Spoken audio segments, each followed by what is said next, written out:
I would like to first ask two questions to Surya. Where is Surya? Yeah. Which you can both answer with a very simple yes or no. The first thing is, do you believe that the RA should function as defined in the Auroville Foundation Act? Sorry? That the RA should fulfill the function it has in the Auroville Foundation Act? Absolutely. Okay. Second question. Do you believe that what the RA decides should be honored? Okay. So now let us see what the RA has decided.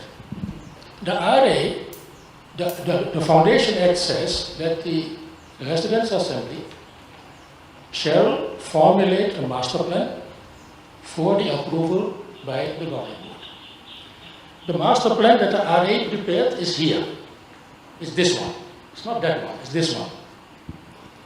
And this was approved by the RA with some 90% majority in 1999. It's this document. The GB was to approve it. That's what the Act says. But what did the GB do? The GB said, listen, let us just check with the Ministry of Housing and Urban Development of Government of India whether this can pass as a master plan or not. So they sent it to that ministry, and that ministry has an organization called Town and Country Planning Organization, TCPO. They were in Auroville just last week again. Of course, not the same people as them, but the new team. And that team was headed by one Dr. Meshram. Some of us are still in touch with Dr. Meshram even today. So they looked at that plan, at this plan, and they said, yes, beautiful, the drawings we don't want to disturb, but the text is not really a plan. It is aspirational text, and I've read it again and again, and it is a very nice text. It also covers all the subjects, water, energy, sustainability, but it's not really a plan in the sense saying what will happen when. So they translated this into that. The drawings in this, the layout of the town, is exactly replicated there. This shows the Circular Crown Road on 18 pages, 1/8. Circular Crown Road is written there on 18 pages. It shows the radius, it shows the outer ring, but they have changed the text.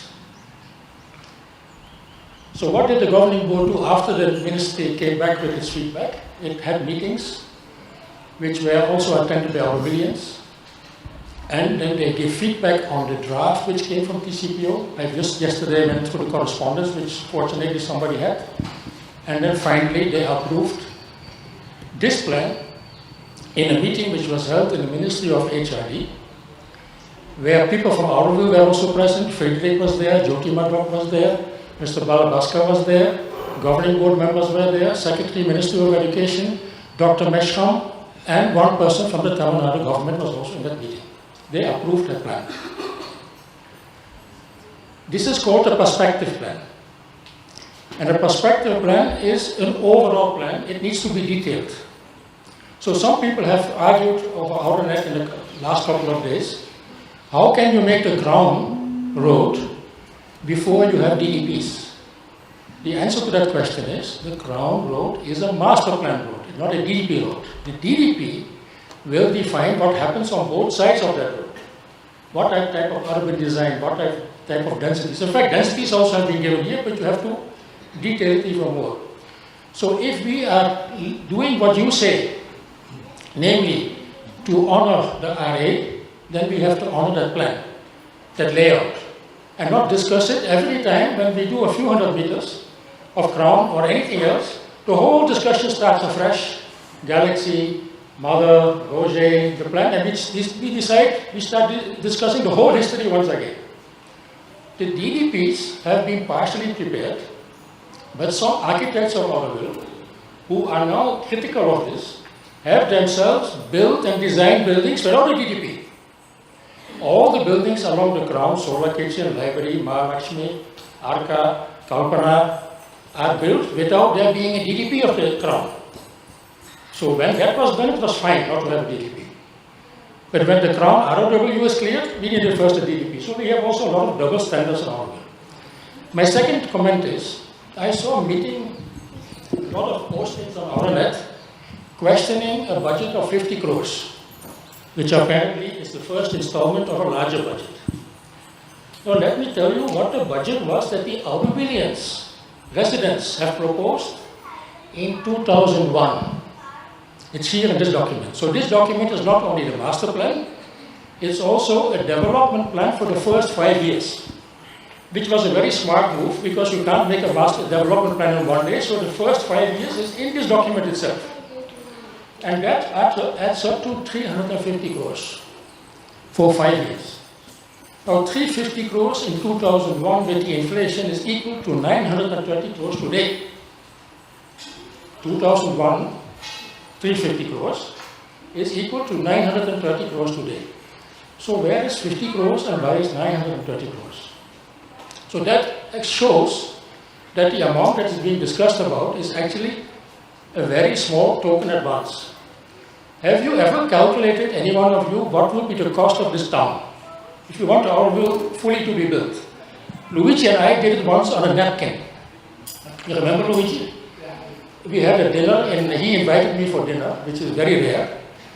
And we decided to calculate on the back of a napkin what would it cost to build Auroville. And we did some very simple formula. It came to 25,000 crores at that time. Now, even if we take that amount to be correct, 50 out of 25,000, how much percent is that? Half a percent? 1%? So we have to start seeing in the overall picture of things and not just take one little thing out and then highlight it and hype it. My last point is about environmental impact. When you discuss environmental impact, you discuss the impact of an intervention here on a wider environment. You don't discuss the impact of an intervention here. Of course, that's negative. If I cut a tree here, the impact on that place is negative. But you have to see the impact of that intervention in the wider environment. So if you see, for example, the Crown ROW, 16.7 wide, 4.3 kilometer long, is 0.36% of the master plan area. 0.36%. The Crown, plus the 12 radials, plus the outer ring, plus the international zone loop, plus one access road from outside to Auroville is 1.64% of the master plan area. Are we not able to keep 1.64% free from trees and buildings? What is the big deal? We have a green belt which is 3 times the area of the city. Our green belt is 15 square kilometers in that plan. Now we all know that the green belt will finally not become 15 square kilometers. For the simple reason there are villages, there are private development. Let us say it becomes only 7.5 kilometers, 7.5 square kilometers, finally. The city has also 50% open and green. So you get 2.5 open and green in the city, 7.5 effectively in the green belt makes 10. Built up in the city is 2.5. So you have a ratio of 1 to 4. Name me one city in the world which has that type of a ratio.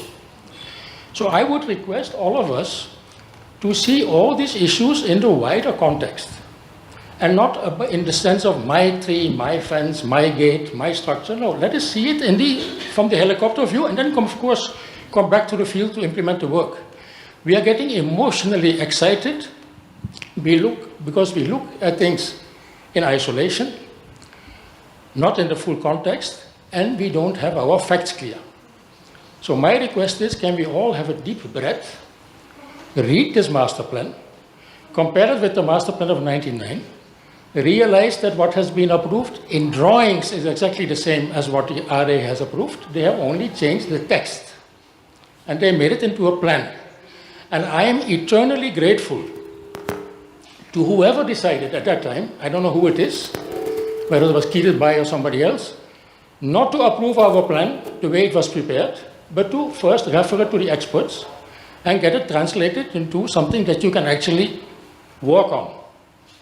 Don't forget also that we have raised funds, we have bought land, we have attracted volunteers to come here. The government of India has intervened to implement this. Nobody would have given a rupee to Auroville if it was not a plan there. So we have to be true to the plan. We have also, my question to you was, are we going to be true to what the RA decides? I'm glad that you said yes, so let's do it. The RA decided to do this work, period. Thank you, Tuan.